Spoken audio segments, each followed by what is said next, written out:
Yeah, you can use anything.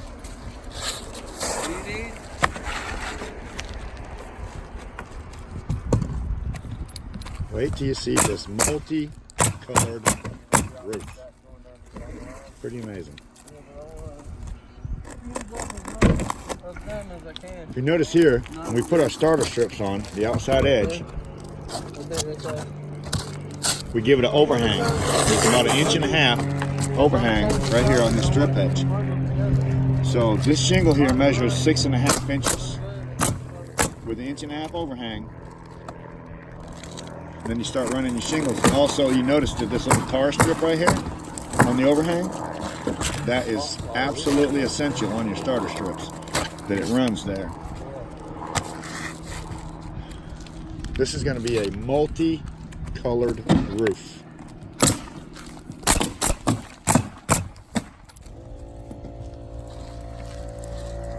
I can't wait to see what it looks like when we're finished.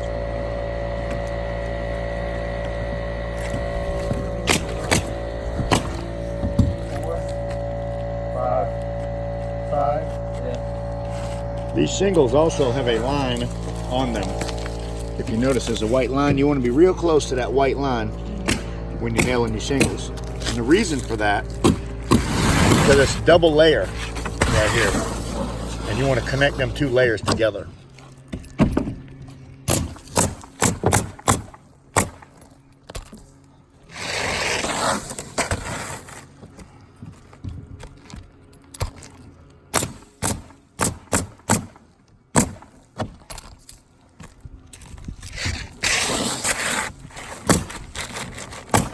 You run these shingles at a pyramid with about 8 inches here.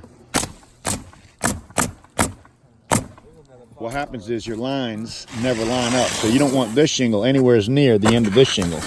So we run them back 8 inches. 8 inches, 8 inches every time. And run them up on a pyramid, just like that. And on this job, you are going to notice we're using every kind of shingle we have, because we're doing it for free. So this is a free job for my little sister. Most important, start your shingles at a pyramid, just like that. You can 3-step them also. You go 1, 2, 3, and then go back out. 1, 2, 3, and then go back out.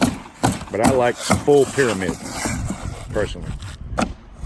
This roof is going to look crazy.